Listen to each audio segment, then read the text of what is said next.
Hi there, I'm Molly. And I'm Jamie, and this is our From the Pasture with Hired Hand podcast. For 15 years now, we've been proudly helping breeders promote hundreds of thousands of pedigree livestock with our easy-to-use animal management-driven website software. And let's not forget about Hired Hand Live, where over $1 million worth of livestock is sold online each year. We're excited to bring you market trends, sales data, advice from your fellow breeders, and stories from the ranch. Our software makes managing your website and your animals a breeze, so you can focus on what you love. So let us handle your digital chores while you tune in to another episode of From the Pasture with Hired Hand. Today we're talking about the upcoming Butler Breeder Invitational sale. Our guest and sale host, Jason Christa, will give us an inside look at the cattle and other details for the weekend. Be sure to visit hiredhandlive.com, where you can view all the consignments, get detailed information, and place your bids. You can also check out the consignors' websites powered by Hired Hand software to learn more about their programs. If you're excited to hear about the outstanding Longhorns heading to the sale ring, stay tuned. We've got the full rundown. Well, hi, Jason. Thank you for joining us today. Thank you for having me. So for those people that may not know you, can you give us a bit of your background within Longhorns? Absolutely. So I'm Jason Christa. I own and operate Christa Cattle Company with my dad, Lewis, my wife, Rebecca, and our two daughters, Ava, Grace, and Anna. We started raising Longhorns, I think, back in 2002. So going about 23 years now. And how long have you and your family been a part of the Butler sale?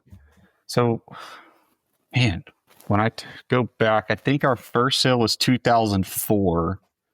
And it, we just happened to stumble upon it. We lived in Luling at the time, which is the town over from Lockhart. So we went to the sale and we've been hooked since, become a bigger part of it. And now we're doing podcasts about it. Say as long as that I've been, attending and going to the Butler sales, you've always been very present there, willing to help out and be part of the sale. So. Yeah, absolutely. It's, I've always liked the family atmosphere there. You can really walk around anywhere, ask anybody for something, and everyone's willing to help. So, we like to lead by example with that as well. Mm-hmm. So you help with the sale. Who are the other individuals that help as well?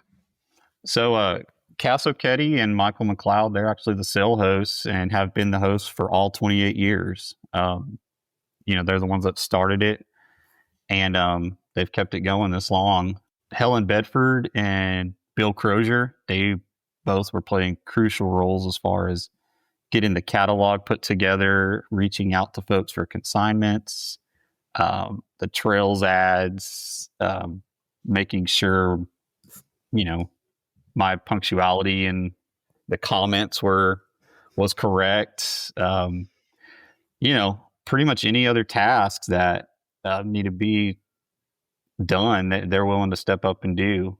We have Kim Ritchie, who she puts together our donated items, reaches out to people, gives great ideas for, what could be a good donated item and, something that someone else might want. And of course, all that goes back into the sale, which we'll get to a little bit later. She also has a booth out in the lobby where, she has some stuff that's handmade and sells, and that goes back to the sale. And then the futurity, which is kind of taken off of late, they have our Friday night dinner and all this other stuff. And that committee is Michael Bennett, James Turner, Buster Butler, Kaylee Hall, and Michael McLeod. So lots of folks. So you mentioned that this is the 28th year for the sale. Has the sale always been in the same location at Lockhart, Texas? It has, yeah. It started back in 1998 in Lockhart, same sale barn. We've seen the sale barn go through some changes, but the sale, very few changes. Back in 2005, they started, I believe, was one of the first kind of, true heifer sales, maybe behind the Millennium Futurity, but having a true heifer sale on Friday night and then a cow sale on Saturday. They did that for about 6 years. And then it was decided just to merge it all into one day, being on a holiday weekend and everything like that. So let's talk about the Butler cattle. They are unique in and of themselves. Can you explain, some of the genetics within Butler cattle and just, I guess, give more information about? Yeah, absolutely. You'd be hard pressed to find a Longhorn right now that doesn't trace back to a Butler bloodline. We've all had them. They're one of the original 7 families of Texas Longhorns. I mean, we see a lot of the cattle we know now. A lot of those are, all 7 families mixed together and making these great looking animals and, the stuff we see at all these sales and futurities.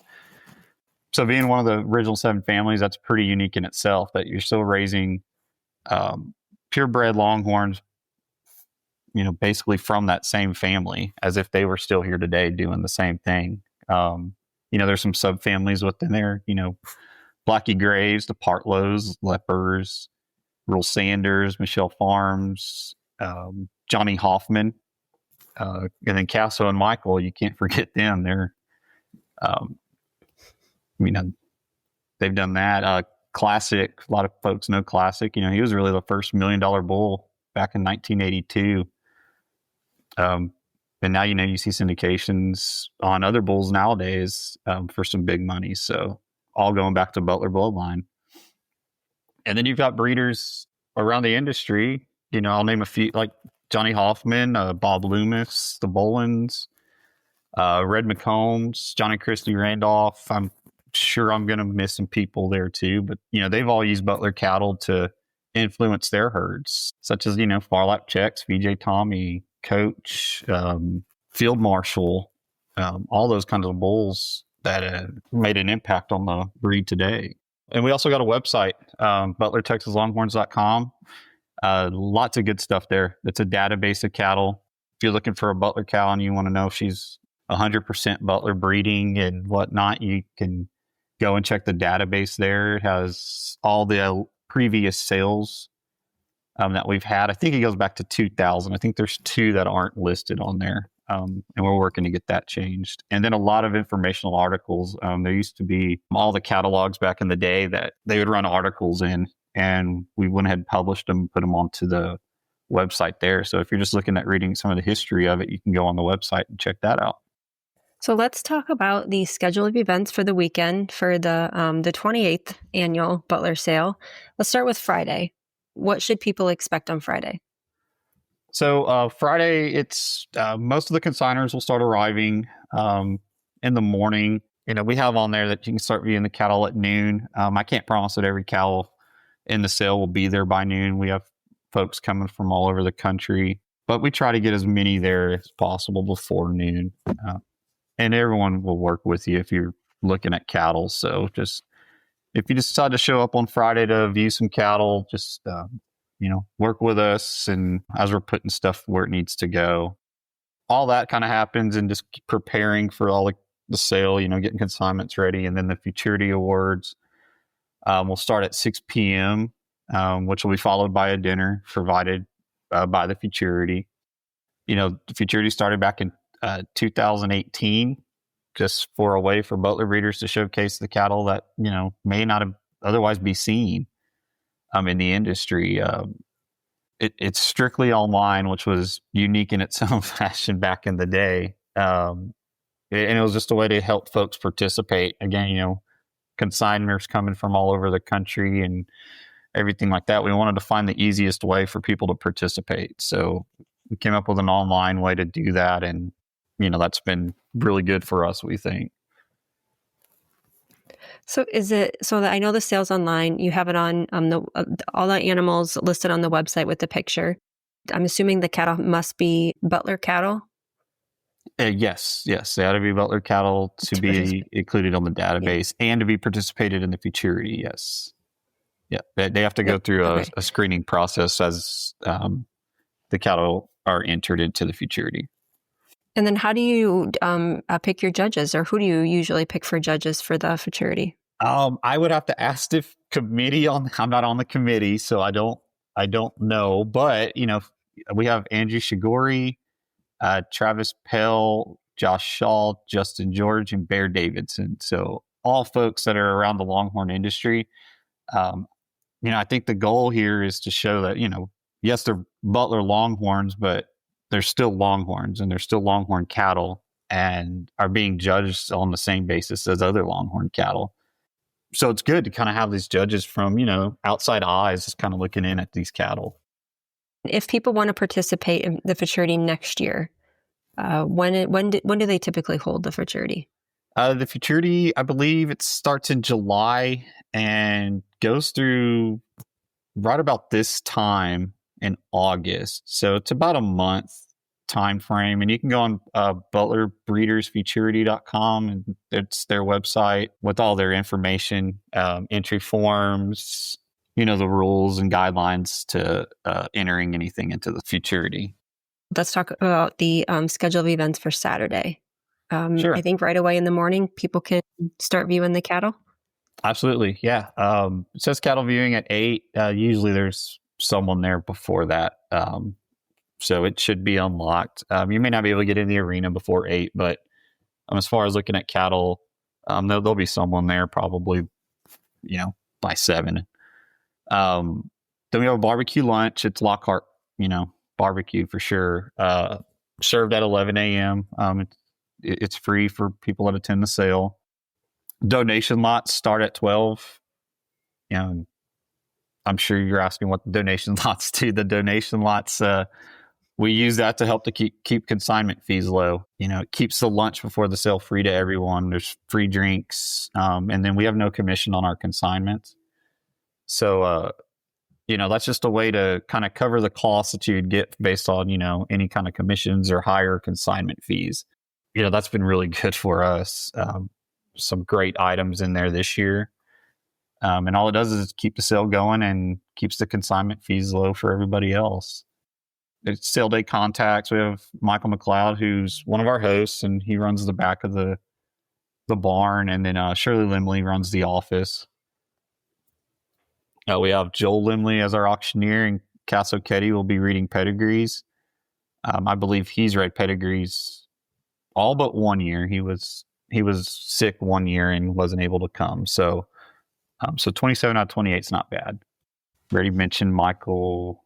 We have a couple haulers. Johnny Hicks, travels from, the northern part of the world. And then we got Wes Clark, who's fairly close to the sale arena that's available for hauling. But I would encourage anyone that's interested in participating in this sale to contact a hauler or anything, and make sure they're going to be available to do so. We don't take sponsors for the sale. Again, this kind of goes back to the donated items. So we try to use that to cover most of our costs. 27 consignors, which is we thought very strong. Mm-hmm. Do you have any people that this is their first year participating in the sale? We do. I think we've got 2 or 3. I'm sorry, I'm going to look through the booklet quick and I'll get you some answers. There's Gary and Margie Huddleston from Dry Creek Ranch. It's their first year. Gustin Byers from Crooked Bee. Phil and Brenda Tudet from Hacienda PBT.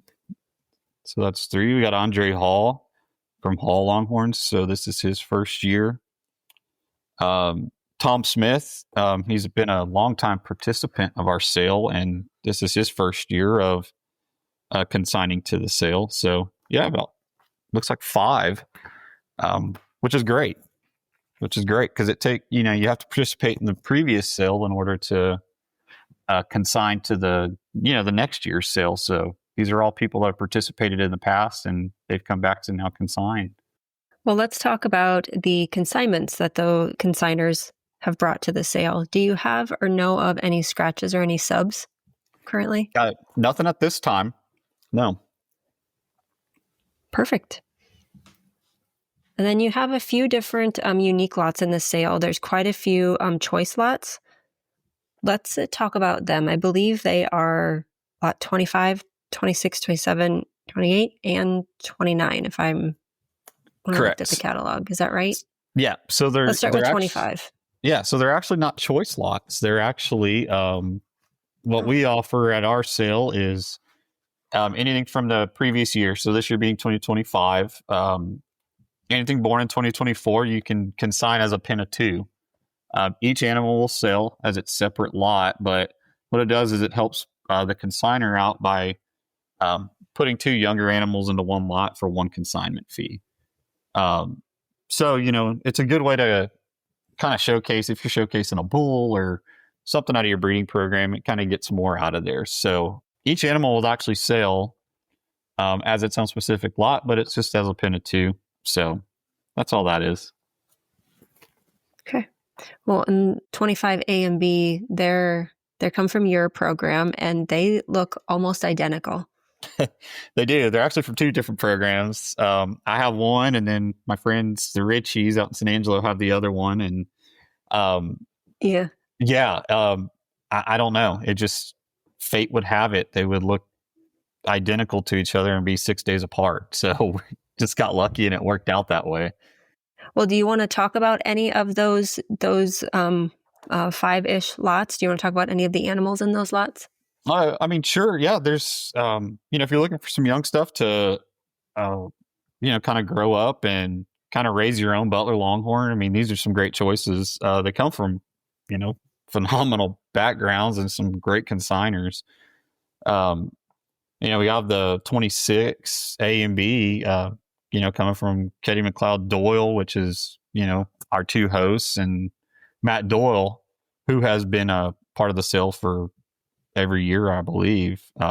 Anyways, they come back, they all go back to the old Ace Cattle Company breeding and, Michael McLeod's breeding, even some Creek Plantation, which is, kind of Hall of Famers in the Butler world as far as I'm concerned. And then 29B from Michael Bennett has gotten a lot of looks. She's as flashy as you can really look for.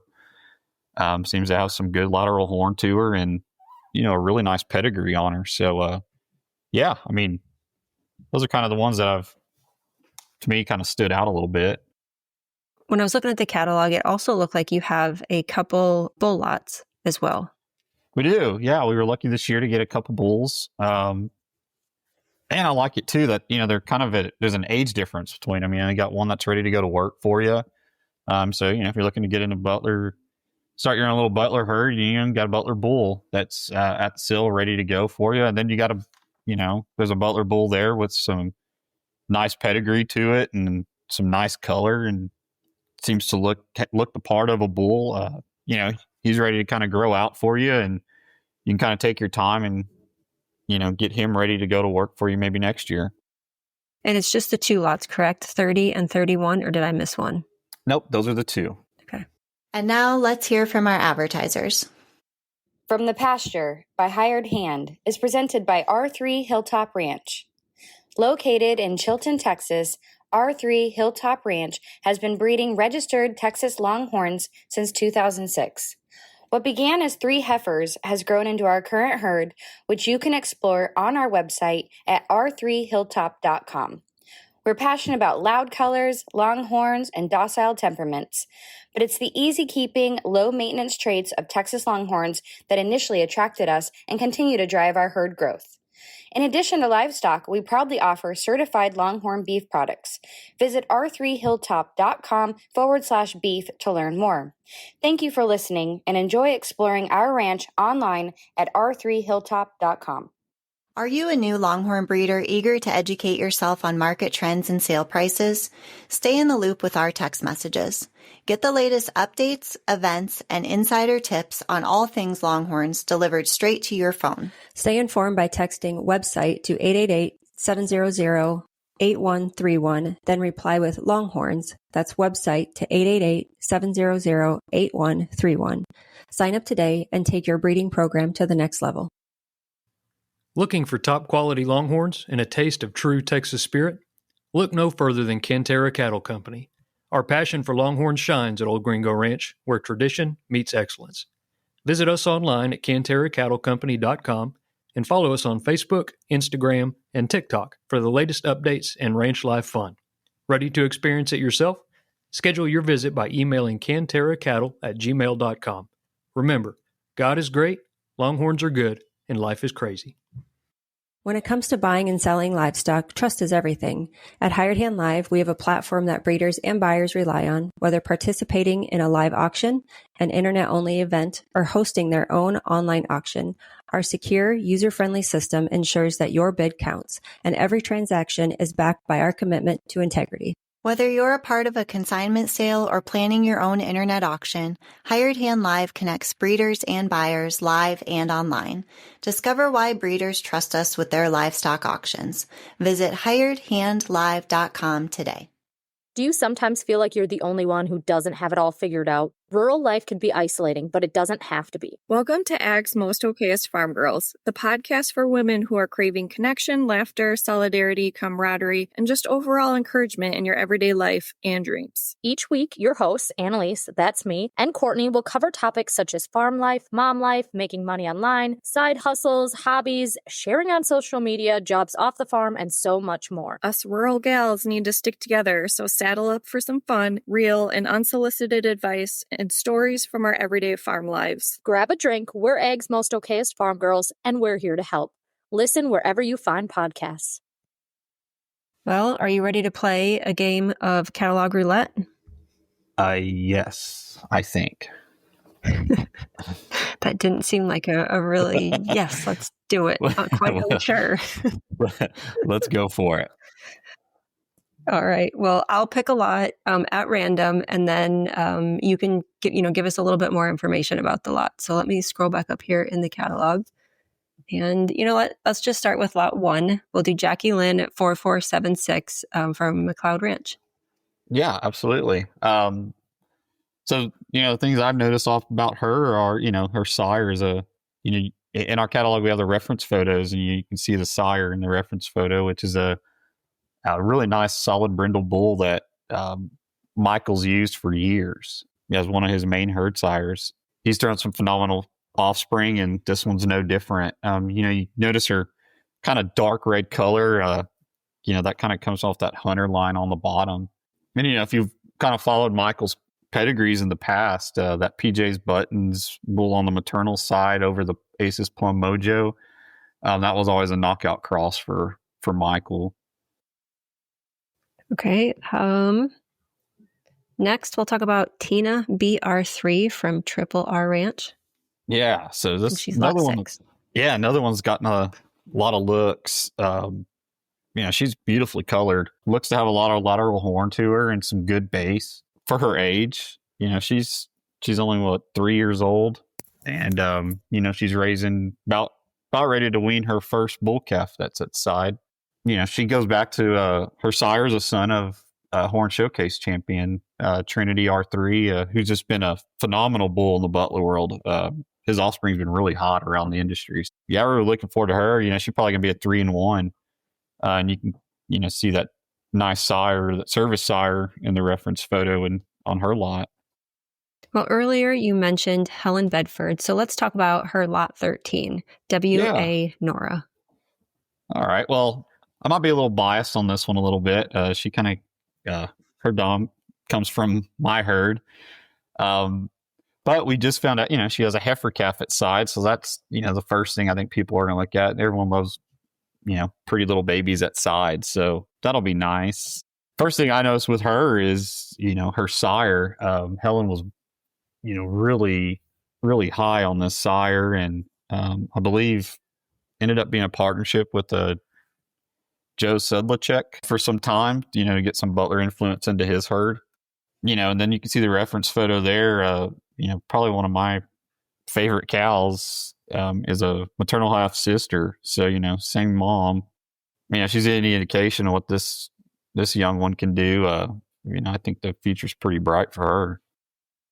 Next, we'll move on to, let's stop on lot 18. BLC Pollyanna. Okay. Yeah. So Ray and Bonnie Beetle, they're from Northern California. So, this heifer has a trip ahead of her for sure.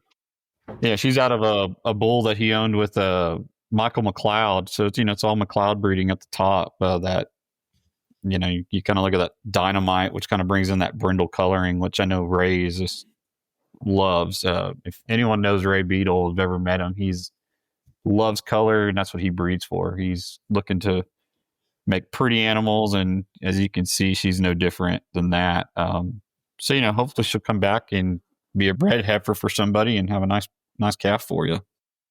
Let me scroll here for a little bit. Let's do lot 24, RVR Natasha Rose from Rio Vista Ranch.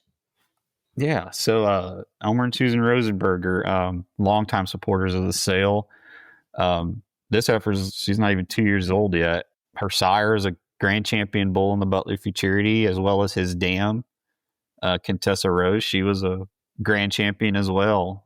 Her dam, according to Elmer, is one of the nicest cows in their herd that they've raised, and they've been doing this a long time. You can see just that beautiful flat lateral horn out of her and that Parker Brown color.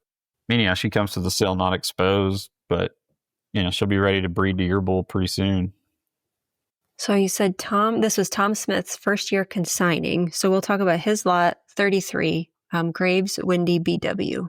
Yeah. So, glad to get Tom Smith on board. So the way our sale works, we kind of start with the younger ones, and, then we get to some of the more mature cows. So this is where we kind of start with that. And, this one's really cool. He AI'd her to VJ Tommy. And so, we're expecting her to be pretty heavy bred or have a calf at side by VJ Tommy, which is kind of rare these days to get something out of him. So looking at her pedigree, it's pretty cool to see stuff as far as like a grandsire being from Blackie Graves' herd. You don't see that a whole lot anymore. And she's got that classic Butler look to me, just, it's nice red sides and real feminine face on her. Real excited to get that consignment from him. This next one, her picture is fantastic. Lot 36. Yeah, Imelda BR. Yeah, this Jeff Christie Ging. I said the same thing when I saw the photo. Beautiful photo, and cow is just gorgeous. If you're looking for color and some flash to your herd, there she is.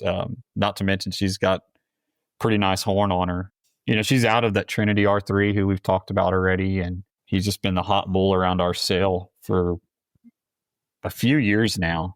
And a heifer calf at side, which, what more could you really ask for is getting a heifer calf at side out of the Superstar bull, or a Superstar son, but, Superstar is also the sire to the Jupiter bull that Dave Roberts and Dr. Anderson are using. So that's kind of cool too.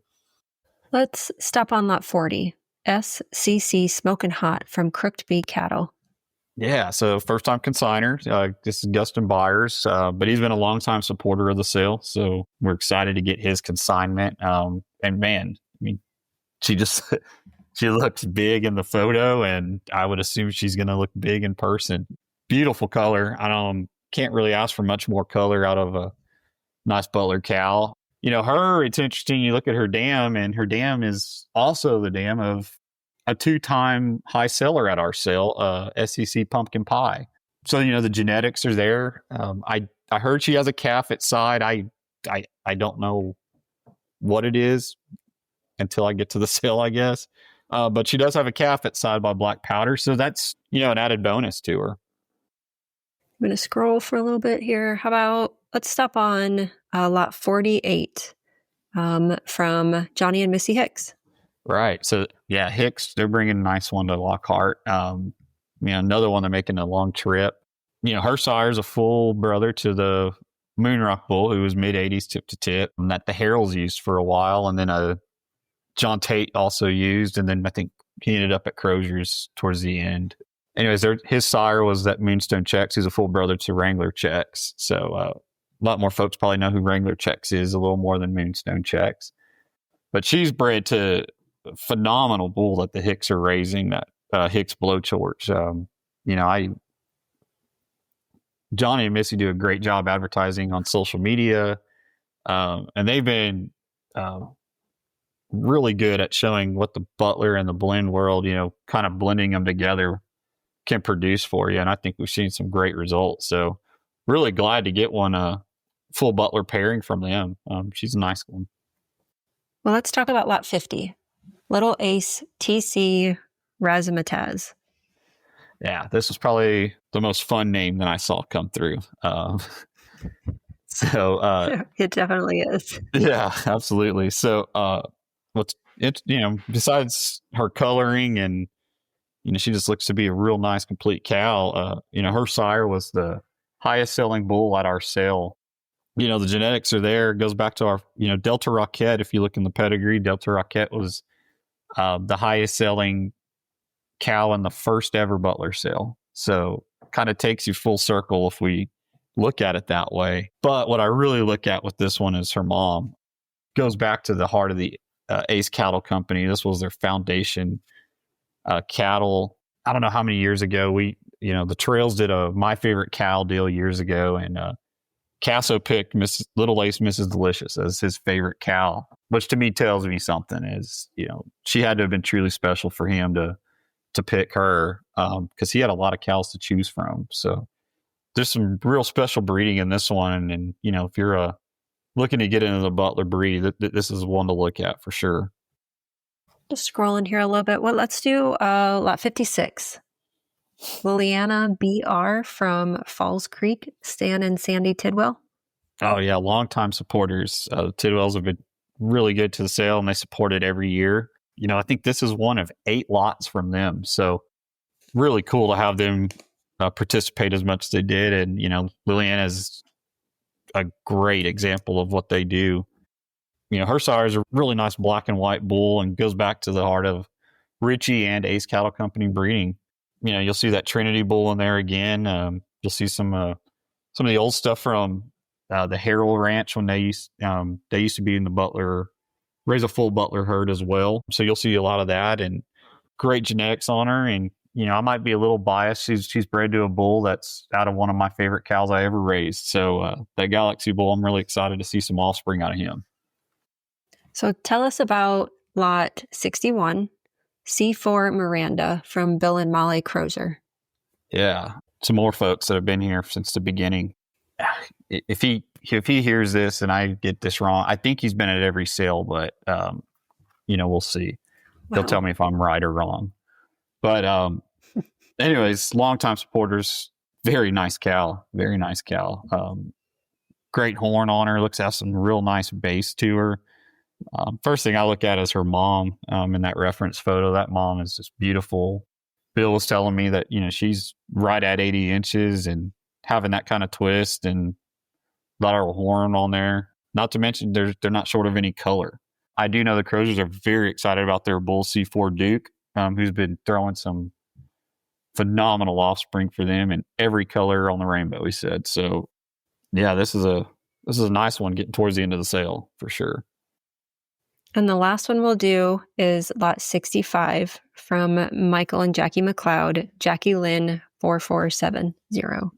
Yeah, just like we started the sale with a nice McLeod consignment, we're going to end the sale with a nice McLeod consignment. Her sire, that Sagebrush bull, was one of Michael's main herd sires, especially when that Hunter bull kind of slowed down and got there in age, which, just so happens her dam is out of Hunter. So you're getting the best of both worlds in this one. Just look at the horn, look at her. I mean, look at that bull she's bred to. Yeah, it's a great package to conclude the 28th sale. So that wraps up Catalog Roulette. Anything else that you want people to know about for sale day? At the end of the sale, as the sale concludes, give a few minutes, let the guys in the back get some water and get some rest before they can start loading out. But, they load out pretty quick after the sale. Once we get to Sunday, we just need to be out of the sale barn by noon on Sunday. Someone will be there pretty early in the morning to start loading out if you need to get there on Sunday. Just after the sale, make sure, you got all the correct paperwork. If you're traveling out of the state, if you've got a hauler, make sure, they have everything they need. Just to make it as painless as possible. I think most folks now are accustomed to everything as far as ending the sales and everything. So I don't expect anything to be any kind of issues. Well, one question that we get asked with the donation lots is the donation lots are all online. Anybody can bid. If they happen to win, you all will either ship the item or somehow get the item to the person. But the donation lots, they start selling at noon, correct? Yes, we start the sale at noon with the donation lots. Yes, you're right. If someone online wants to buy it, we can certainly set something up to get it sent to you for sure. Okay. And then one last thing we like to do to end the podcast is play a quick game of Fast Five. So I will name a characteristic of a Longhorn, and then you pick a lot that we have not already talked about. Oh, geez. Okay. Are you ready? Okay. So the first one is a black and white animal. Okay. Black and white animal. Lot 15. It's McLeod Ranch, but it's his daughter, Michaela, that's actually doing it. So you say black and white animal. Fun fact about Butler cattle, there's actually no true black and white cattle in the Butler world. They're all born Parker Brown. So it may look black, but it's technically Parker Brown. You can kind of tell in the ears and see the red hairs in there. But with that said, as close as a black and white that I've seen, she caught my eye. And it goes back to his old Midnight Hunter breeding, which really passed on kind of that freckled face, black look to it. So, yeah, that would be my pick. Okay, the next characteristic is twist. Twist. Okay, there is one. I just got to find it. All right, lot 51 comes from Dora Thompson. She's only a 2018, but I mean, you can just look at the twist and see the tips of those horns. And I mean, it's a distinct twist. It looks like those horns want to start going forward and probably twist out again. So, yeah, she's the one that I caught my eye when I was looking at twist. Okay, the next characteristic is a red and white animal. Red and white. Okay. Well, we've talked about that one. We'll do lot 37. RVR Ashley Rose, who comes from the Tidwells. This one, when she sold as I think she was a pen of 2. I could be mistaken, but I think she was about a year old when she first sold to the Tidwells. She was the high seller in the sale that year. So kind of full circle for her to be back in the sale now, all these years later. Anyways, I just think she's a beautiful cow. I love the color on her, and she's got the horn, she's got the potty. But for the red, white, and cow, yeah, she's nice. Okay. The fourth one is Brindle. Brindle. Okay. And we talked about a lot of Brindle ones, so that one's going to be tough. We'll do 16. I think a lot of folks have already noticed this one. Jackie Lynn 4535 from the McLeods. Man, if you're looking for Brindle, that's she's got a color pattern on her. I don't think much can be said about that. She's just beautiful Brindle color. We should maybe get Michael on one of these times and have him talk about Jackie Lynn, who Jackie Lynn is, because there's quite a few cows named after her. That is his wife. Yeah. So, yeah, there's 4,535. Oh, my. Yep. Yes, there is. Quite a few. Yeah. And then my last trait that I usually ask people to name is true black, but you've already answered the question. There are no true black in the Butler breed, so which I didn't know until you said that earlier, and I've had true black explained to me several times, trying to wrap my brain around it so I can actually pick out the true black ones. Yeah, you don't have to do that at the Butler sale. It's perfect. Usually Joe tries, and he's tried plenty of times. So, but cool. Well, that's good. That's a fun fact that we didn't know, that the all Butler cattle are born not true black. So that's correct. All right. Well, thank you for joining us. Make sure to check out the Butler Breeder Invitational Sale consignments ahead of sale day and follow us for more updates. Until next time.